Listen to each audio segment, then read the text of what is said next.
আজ 2রা মার্চ সোমবার দেখে নিন আজকের বাছাই করা 15টি গুরুত্বপূর্ণ খবর।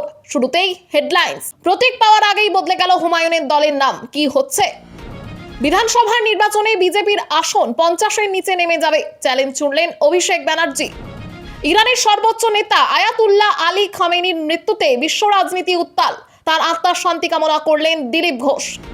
খামেনির মৃত্যুর গভীর শোক প্রকাশ করলেন হুমায়ুন কবির। শুনানিতে ডাক পাননি, তারপরেও এসআইআরে বিচারাধীন বিশ্বকাপ জয়ী ক্রিকেটার রিচা ঘোষের নাম। আমার বিশ্বাস ও মন দিয়ে কাজ করবে। কোয়েলকে রাজনীতির ময়দানে পেয়ে আর কি বললেন শতাব্দী। জ্বলছে দুবাইয়ের পাম জুমেরায়, মিসাইল আশ্রয় পড়ে আগুন। বাড়ি রয়েছে মুকেশ আম্বানি, শাহরুখ খানেদের। এসআইআর ইস্যুতে 6ই মার্চ ধর্ণা মমতার। কমিশনের বিরুদ্ধে খড়গহস্ত হয়ে ঘোষণা অভিষেকের। 36 বছর চাকরি, দুবারের বিধায়ক, ভোটার তালিকায় নাম না থাকায় ঘুম উড়ল তৃণমূল বিধায়কের। 64,000-এরও বেশি নামবাদ। এবার কি হবে ফিরহাদের? বাংলা পলিটিক্সের সমস্ত খবর প্রতিদিন সকালে দেখতে সাবস্ক্রাইব করুন আমাদের বি পলিটিক্স চ্যানেলটি। এবার আসছি বিস্তারিত সংবাদে। ভরতপুরের বিধায়ক হুমায়ুন কবিরের রাজনৈতিক দল জনতা উন্নয়ন পার্টি প্রতীক পাওয়ার আগেই বড় ধাক্কা খেয়েছে। দলের নাম বদলাতে বাধ্য হয়েছেন তিনি। নতুন নাম হচ্ছে আম জনতা উন্নয়ন পার্টি। রবিবার হুমায়ুন কবির জানান, রুহুল আমিন সাহেব বহু আগে জেইউপি নামে দল নিবন্ধন করে নির্বাচন কমিশন থেকে স্বীকৃতি পেয়েছিলেন। দিন কয়েক আগে দিল্লি থেকে কমিশনের চিঠিতে এই তথ্য জানানো হয়। দিল্লি গিয়ে তারা নাম বদলের সিদ্ধান্ত নেন। হুমায়ুন বলেন, দলের নাম বদলে আম জনতা উন্নয়ন পার্টি রাখা হয়েছে। আগামী দিনে এই দলের লোগো পেয়ে যাবেন। তিনি আরো জানান, নতুন দলের সঙ্গে মিম, এসডিপিআই, আজাদ সমাজবাদী পার্টি সহ বেশ কয়েকটি ছোট দলের জোট হচ্ছে। রুহুল আমিন সাহেবকে তার জাতীয় উন্নয়ন পার্টিকে এতে সামিল হতে বলা হয়েছে। ঐক্যবদ্ধ হয়ে সর্বশক্তি দিয়ে রাজ্যের শাসক দলকে ক্ষমতাচ্যুত করার লক্ষ্যে এগোচ্ছে বলে জানান হুমায়ুন। তিনি আশাবাদী যে তারা সফল হবেনি। উল্লেখ্য, গত বছরের শেষ দিকে ধর্মের নামে রাজনীতির অভিযোগে তৃণমূল থেকে বহিষ্কৃত হন হুমায়ুন কবির। এরপর তিনি নিজের দল তৈরি করার কথা ঘোষণা করেন এবং জনতা উন্নয়ন পার্টি প্রতিষ্ঠা করেন। ইতিমধ্যে প্রতীকের জন্য নির্বাচন কমিশনে আবেদনও করা হয়েছিল। বিধানসভা নির্বাচনে বিজেপির আসন 50-এর নিচে নেমে যাবে, চ্যালেঞ্জ ছুড়লেন অভিষেক ব্যানার্জি। আসন্ন বিধানসভা নির্বাচনকে সামনে রেখে বিজেপিকে সরাসরি চ্যালেঞ্জ ছুড়ে দিলেন তৃণমূলের সর্বভারতীয় সাধারণ সম্পাদক অভিষেক বন্দ্যোপাধ্যায়।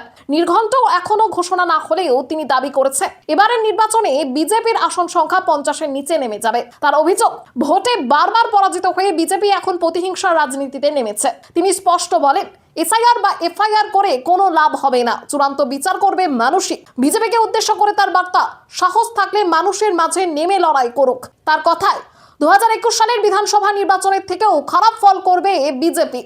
তিনি স্মরণ করিয়ে দেন, 2021 সালের বিধানসভা নির্বাচন, পুরসভা ভোট, পঞ্চায়েত নির্বাচন, উপনির্বাচন এবং লোকসভা প্রতিটি ক্ষেত্রেই বিজেপি পরাজিত হয়েছে। এবার 2026-এর নির্বাচনের ফল আরও খারাপ হবে বলে দাবি তার। রবিবার তৃণমূল ভবনের সাংবাদিক বৈঠকে তিনি নির্বাচন কমিশনের ভূমিকা ও প্রশ্নের মুখে তোলেন।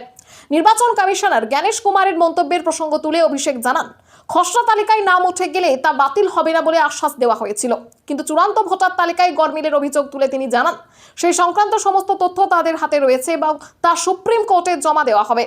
বিজেপিকে উদ্দেশ্য করে তার করা হুঁশিয়ারি, প্রয়োজনে মামলা করুক, তাতেই লড়াইয়ের সুযোগ মিলবে। একই সঙ্গে তিনি দাবি করেন, বাংলার মানুষ মাথা নত করে না এবং বিজেপির প্রভাবে তৈরি করা ভোটার তালিকার জবাব এবার ব্যালটেই দেবে। তার কথায়, এবার নির্বাচনে বিজেপির আসন সংখ্যা 50-এর নিচে থাকবে। ইরানের সর্বোচ্চ নেতা আয়াতুল্লাহ আলী খামেনি মৃত্যুতে বিশ্ব রাজনীতি উত্তাল, তার আত্মার শান্তি কামনা করলেন দিলীপ ঘোষ। রবিবার রাতে আমেরিকা ও ইসরায়েলের যৌথ হামলায় ইরানের সর্বোচ্চ নেতা আয়াতুল্লাহ আলী খামেনি নিহত হওয়ার খবরে বিজেপির বর্ষিয়ান নেতা দিলীপ ঘোষ ফেসবুক পোস্টে খামেনির মৃত্যুতে গভীর শোক প্রকাশ করেছেন। তিনি লিখেছেন যে, মার্কিন ইসরায়েলি হামলায় খামেনি নিহত হয়েছেন, তার মেয়ে, জামাই ও নাতিও প্রাণ হারিয়েছেন। ইরানের 40 দিনের রাষ্ট্রীয় শোক ঘোষণা করা হয়েছে। দিলীপ ঘোষ খামেনির আত্মার শান্তি কামনা করেছেন এবং উল্লেখ করেছেন যে, খামেনি পূর্বসূরি আয়াতুল্লাহ রুহুল্লাহ খমেনির শিকড় ভারতে, বিশেষ করে উত্তরপ্রদেশের বারাবাঁকি জেলার কিন্তুর গ্রামে।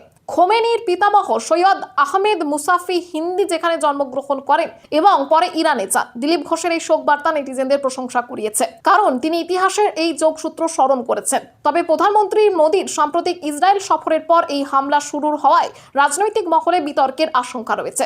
বিজেপি নেতৃত্ব এখনো দিলীপ ঘোষের বক্তব্যের সমালোচনা করেননি, কিন্তু এটি ভবিষ্যতে কি প্রভাব ফেলবে তা সময়ই বলবে। খামেনেইর মৃত্যুর খবরে গভীর শোক প্রকাশ করলেন হুমায়ুন কবির। ইরানের সর্বোচ্চ নেতা আয়াতুল্লাহ আলী খামেনেইর আকস্মিক মৃত্যুর খবর বিশ্ব রাজনীতিতে তোলপাড় শুরু হয়েছে। এই ঘটনায় গভীর শোকাহত হয়ে প্রতিক্রিয়া জানিয়েছেন জনতা উন্নয়ন পার্টির চেয়ারম্যান হুমায়ুন কবির। তার ফেসবুক পোস্টে খামেনেই একজন কিংবদন্তি নেতা হিসেবে স্মরণ করে গভীর সমবেদনা প্রকাশ হয়েছে। হুমায়ুন কবিরের পোস্টে উল্লেখ করা হয়েছে, আয়াতুল্লাহ খামেনেই ইসলামী বিশ্বের অন্যতম প্রভাবশালী নেতা ছিলেন এবং সাম্রাজ্যবাদ বিরোধী সংগ্রামের প্রতীক। তিনি আয়াতুল্লাহ খামেনেইকে একজন অটল যোদ্ধা হিসেবে বর্ণনা করেছেন, যিনি সত্য ও ন্যায়ের পথে অবিচল ছিলেন এবং কখনো পরাজয় মানেননি। তিনি লেখেন, ইন্না লিল্লাহি ওয়া ইন্না ইলাইহি রাজিউন, এক আপোষহীন সংগ্রামের অবসান, বিদায় হে সাহসিকতার প্রতীক। তিনি আরো লিখেছেন যে খামেনেই শুধু ধর্মীয় নেতা ছিলেন না, বরং সাহস, প্রতিরোধ ও অধিকার এর প্রতীক ছিলেন। তার নেতৃত্বে মুসলিম উম্মাহ এক সুযোগ্য অভিভাবক পেয়েছিল। তার মৃত্যুতে বিশ্বের মুসলিম সম্প্রদায় এক বিরাট ক্ষতির সম্মুখীন হয়েছে। হুমায়ুন কবির তার পোস্টে ইরানের জনগণ, খামেনেইর অনুসারী ও বিশ্বের কোটি কোটি মুসলিমদের প্রতি গভীর সমবেদনা জানিয়েছেন। শুনানিতে ডাক পাননি, তারপরে এসআইআরে বিচারাধীন বিশ্বকাপ জয়ী ক্রিকেটার রিচা ঘোষের নাম। বিশ্বকাপ জয়ী ভারতীয় মহিলা ক্রিকেটার রিচা ঘোষের নাম এসআইআর প্রক্রিয়ায় প্রকাশিত চূড়ান্ত ভোটার তালিকায় অ্যাপ্রুভড তালিকায় অন্তর্ভুক্ত হয়নি। তার নাম আন্ডার এডুকেশন বা বিচারাধীন তালিকায় রয়েছে। শিলিগুড়ির কলেজ পাড়া 30 নম্বর ওয়ার্ডের বাসিন্দা রিচা ঘোষ দেশের হয়ে বিশ্বকাপ জিতিয়ে গর্বিত করেছেন, কিন্তু তার নাম এভাবে বিচারাধীন থাকায় রাজনৈতিক তরজা শুরু হয়েছে। রিচার বাবা জানিয়েছেন, কোনো শুনানির নোটিশ পাননি। কমিশন আগে কিছু তথ্য চেয়েছিল, বার্থ সার্টিফিকেট সহ জমা দিয়েছিলেন এবং আপলোড করা হয়েছে। 2002 এর তালিকায় বাবা মায়ের নাম রয়েছে, তবু রিচার নাম অমীমাংসিত। তার দিদি সমাশ্রীর নামও একই অবস্থায়। রিচা বর্তমানে অস্ট্রেলিয়ার বিরুদ্ধে ওডিআই ম্যাচে ব্যস্ত। স্থানীয় কাউন্সিলর মৌসুমী হাজরা বলেছেন, পাসপোর্ট থাকা সেলিব্রিটির সঙ্গে এমন হলে সাধারণ মানুষের কি হবে। তিনি কমিশনে অভিযানের কথা বলেছেন। রাজ্য বিজেপির সভাপতি শ্রমিক ভট্টাচার্য বলেছেন, এটা নির্বাচন কমিশনের বিষয়, তারাই খতিয়ে দেখবে। অমীমাংসিত তালিকায় 60 লক্ষের বেশি নাম রয়েছে, যা জুডিশিয়াল অফিসাররা খতিয়ে দেখছেন। সাপ্লিমেন্টারি লিস্ট প্রকাশের পর চূড়ান্ত অবস্থা জানা যাবে। আমার বিশ্বাস ও মন দিয়ে কাজ করবে। কোয়েলকে রাজনীতির ময়দানে পেয়ে আর কি বললেন শতাব্দী। তৃণমূল কংগ্রেস শুক্রবার রাজ্যসভা নির্বাচনের জন্য প্রার্থী তালিকা ঘোষণা করে রাজ্য রাজনীতিতে বিরাট চমক দিয়েছে। কোয়েল মল্লিকের নাম সব থেকে বেশি চমকপ্রদ, কারণ তিনি এর আগে কখনো রাজনৈতিক কাজে দেখা যাননি বা কোনো ইঙ্গিত পাওয়া যায়নি। তার এই নতুন ভূমিকায় অভিনেত্রী শতাব্দী রায় বলেছেন, খুব ভালো লাগছে খবরটা পেয়ে। কোয়েল খুব ভালো মেয়ে, ও খুব মনোযোগী। মনোযোগ দিয়ে কিছু করলে তার মূল্য অবশ্যই পাওয়া যায়। আমার বিশ্বাস ও খুব ভালো ও মনোযোগ দিয়ে কাজ করবে। কোয়েলের অনুরাগীরা দুভাগে বিভক্ত, কেউ শুভেচ্ছা জানিয়েছেন, কেউ মন ভেঙেছে। কোয়েল ব্যক্তিগত জীবন আড়ালে রাখতে পছন্দ করেন। বিয়ে ও 2 সন্তান লোকচক্ষুর আড়ালে, সমাজ মাধ্যমেও তেমন সক্রিয় নন। হঠাৎ রাজনীতিতে প্রবেশ অনেকটাই অবাক করেছে সকলকে। এখন দেখা টলি কুইন রাজনৈতিক ময়দানে কতটা জনপ্রিয়তা পান। জ্বলছে দুবাইয়ের পাম জুমেইরা, মিসাইল আছড়ে পড়ে আগুন। আরব আমিরশাহী উত্তপ্ত হয়ে উঠেছে। ইরান আমেরিকার ঘাঁটিগুলিতে হামলা শুরু করেছে, যার ফলে সংযুক্ত আরব আমিরশাহীতে পরিস্থিতি ভয়ঙ্কর হয়েছে। দুবাইয়ের পরপর বিস্ফোরণে কাঁপছে শহর, আকাশে ক্ষেপণাস্ত্র ছুটছে। বুর্জ খালিফা আগেই খালি করা হয়েছে। দুবাইয়ের অভিজাত পাম জুমেইরা এলাকায় ইরানের ছোড়া ক্ষেপণাস্ত্রের একটি অংশ আছড়ে পড়ে বিলাসবহুল হোটেলে আগুন ধরে গেছে। কালো ধোঁয়ায় ঢেকেছে গোটা আকাশ। ফেয়ারমন্ট দ্য পাম হোটেলের গা ঘেঁষে ক্ষেপণাস্ত্রের অংশ পড়েছে। দাউ দাউ করে জ্বলছে আগুন। সোশ্যাল মিডিয়ায় ভিডিও ছড়িয়ে পড়েছে। পাম জুমেইরা কৃত্রিম দ্বীপ, তালগাছের মতো আকৃতি, ঝাঁ চকচকে হোটেল, শপিং মল, বিলাসী জীবনযাপনের জন্য বিখ্যাত। ভারতীয় ধন কুবেরদের জন্য জনপ্রিয়। ওখানে বাড়ি রয়েছে শাহরুখ খান, সানিয়া মির্জা, সোহেল খান, মুকেশ আম্বানি। শনিবার দুবাইয়ের একাধিক জায়গায় বিস্ফোরণের শব্দ শোনা গেছে। পাম জুমেইরাও রক্ষা পায়নি। ঠিক এই পরিস্থিতিতে দুবাইয়ে আটকে পড়েছেন অভিনেত্রী শুভশ্রী গাঙ্গুলি। ছেলে ইউভানকে নিয়ে হোটেলবন্দি অভিনেত্রী। শনিবার ছেলেকে নিয়ে দুবাই পৌঁছে আটকে পড়েছেন শুভশ্রী। আগামী 5 তারিখ কলকাতায় ফেরার টিকিট ছিল অভিনেত্রীর। কিভাবে ফিরবেন ভেবে আকুল অভিনেত্রীর পরিবার। এসআইআর ইস্যুতে 6 মার্চ ধর্ণা মমতা। কমিশনের বিরুদ্ধে খড়গহস্ত হয়ে ঘোষণা অভিষেকের। এসআইআর এর চূড়ান্ত তালিকায় প্রায় 64 লক্ষ ভোটারের নাম বাদ পড়ায় নির্বাচন কমিশনের বিরুদ্ধে তীব্র ক্ষোভ প্রকাশ করেছে তৃণমূল। রবিবার সাংবাদিক বৈঠকে দলের সর্বভারতীয় সাধারণ সম্পাদক অভিষেক বন্দ্যোপাধ্যায় ঘোষণা করেন, আগামী 6 মার্চ ধর্মতলার মেট্রো চ্যানেলে মুখ্যমন্ত্রী মমতা বন্দ্যোপাধ্যায় ধর্ণায় বসবেন। গত 27 অক্টোবর থেকে শুরু হওয়া এসআইআর প্রক্রিয়ায় তৃণমূল বারবার অভিযোগ করে আসছে যে ইচ্ছাকৃতভাবে বৈধ ভোটারদের নাম বাদ দেওয়া ষড়যন্ত্র চলছে। মমতা বন্দ্যোপাধ্যায় একজন বৈধ ভোটারের নাম বাদ গেলেও আন্দোলনের হুঁশিয়ারি দিয়েছিলেন। 4 নভেম্বর দক্ষিণ কলকাতায় মহা মিছিল করেন তিনি। দিল্লিতে মুখ্য নির্বাচন কমিশনার জ্ঞানেশ কুমারের সঙ্গে বৈঠক, সুপ্রিম কোর্টে সওয়াল, সবই করা হয়েছে। চূড়ান্ত তালিকা প্রকাশের পর বৃহত্তর আন্দোলনের হুমকিও দিয়েছিলেন মমতা। অভিষেক বন্দ্যোপাধ্যায় কমিশনের বিরুদ্ধে ক্ষোভ উগরে বলেন, 64 লক্ষ নাম বাদের পেছনে বিজেপির লক্ষ্যমাত্রা দায়ী। তিনি বলেন, এত নাম এডুকেশন লিস্টে থাকলে ভোট হলেও অমীমাংসিত থেকে যাবে। মুখ্য নির্বাচন কমিশনকে চ্যালেঞ্জ করে বলেন, বেশি চালাকি করবেন না, আমার নামে মামলা করুন, আমি মুখোশ খুলব। নাম বাদ যাওয়া দলীয় কর্মীদের ফর্ম 6 জমা দেওয়ার পরামর্শও দেন তিনি।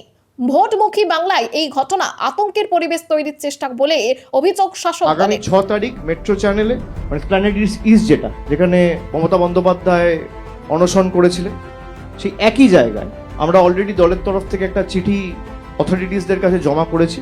6 তারিখ দুপুর 2টোয় তিনি অবস্থান বিক্ষোভে বসবেন। 36 বছর চাকরি, দুবারের বিধায়ক, ভোটার তালিকায় নাম না থাকায় ঘুম উড়ল তৃণমূল বিধায়কের। এসআইআর এর চূড়ান্ত ভোটার তালিকা প্রকাশের পর রাজ্য জুড়ে বিতর্কের ঝড় উঠেছে। প্রয়োজনীয় নথি জমা দেওয়া সত্ত্বেও অনেকের নাম বাদ পড়েছে বা বিচারাধীন তালিকায় থেকে যাচ্ছে। এবার এই অভিযোগ তুললেন খোদ এক তৃণমূল বিধায়ক। দক্ষিণ দিনাজপুরের কুমারগঞ্জ বিধানসভা কেন্দ্রে তৃণমূল বিধায়ক তোরাফ হোসেন মন্ডলের নাম এসআইআর এর বিচারাধীন তালিকায় রয়েছে। তার বাবার নামের উচ্চারণগত সামান্য ত্রুটির কারণে আগে শুনানিতে হাজিরা দিতে হয়েছিল তাকে। সব নথি জমা দেওয়ার পরও নাম বৈধ তালিকায় অন্তর্ভুক্ত না হওয়ায় নতুন বিতর্কের সৃষ্টি হয়েছে। রবিবার সকালে বিষয়টি জানাজানি হতেই বিধায়কের অফিসে অনুগামীদের ভিড় জমে। তীব্র ক্ষোভ প্রকাশ করেন তোরাফ হোসেন মন্ডল। আমি পেনশনভোগী, 36 বছর চাকরি করেছি, দুবারের বিধায়ক। 2002 সাল থেকে নাম ভোটার তালিকায়, বাবার নামের উচ্চারণগত ভুলের জন্য হিয়ারিং হয়েছে। সব নথি জমা দেওয়ার পর কেন বিচারাধীন থাকবে? তিনি জানান, পরিবারের অন্য সকলের নাম থাকলেও শুধু তার নাম বাদ পড়েছে। একই বুথে প্রায় 350 জন ভোটারের নামও বিচারাধীন। প্রশ্ন উঠেছে, বিধায়কের নাম না থাকলে তিনি ভোট দেবেন কিভাবে, প্রার্থী হবেনই বা কিভাবে? বিধায়ক বিষয়টি জেলা রাজ্য নেতৃত্বকে জানাবেন এবং প্রয়োজনে অভিযোগ দায়ের করবেন। তিনি দাবি করেন এর পেছনে বিজেপির চক্রান্ত রয়েছে, যদিও বিজেপি এই অভিযোগ খারিজ করেছে। 64,000-এর বেশি নাম বাদ, এবার কি হবে ফিরহাদের?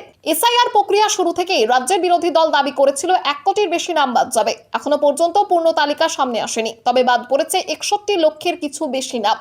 এবার রাজনীতির কারবারিরা হিসেব কষতে শুরু করেছেন, কোন কেন্দ্রে এসআইআর এর কেমন প্রভাব পড়বে। নজরে থাকা কেন্দ্রগুলির মধ্যে অন্যতম কলকাতা বন্দর। কলকাতা বন্দরে 3বারের বিধায়ক ফিরহাদ হাকিম। তার প্রাপ্ত ভোটের শতাংশ 2011 থেকে বাড়তে 2021-এ প্রায় 70% পৌঁছয়। 2021-এ ফিরহাদ হাকিমের প্রাপ্ত ভোট ছিল 1,05,543। পাল্লা দিয়ে এই কেন্দ্রে এসআইআর এর নামও বাদ পড়েছে অনেক। 28 ফেব্রুয়ারি প্রকাশিত তালিকা অনুযায়ী কলকাতা বন্দর কেন্দ্রে বাদ পড়েছে 64,800 জনের নাম। এতে কি ফিরহাদের ভোটের কোনো প্রভাব পড়বে? রাজনৈতিক বিশ্লেষকদের হিসেব বলে, যেখানে যে দল জয়ী সেখানে সেই দলের ওপরেই প্রভাব পড়বে। ফলে 64,800 জনের নাম গেলে ফিরহাদের ভোটে যে প্রভাব পড়তে পারে এমন সম্ভাবনা উড়িয়ে দেওয়া যাচ্ছে না। যদিও ফিরহাদের প্রাপ্ত ভোট ছিল অনেকটাই বেশি। খবর আজকের মতো এখানেই শেষ। আবার আসছি আগামীকাল সকালে। পরবর্তী খবরের জন্য সাবস্ক্রাইব করুন আমাদের বি পলিটিক্স চ্যানেলটি।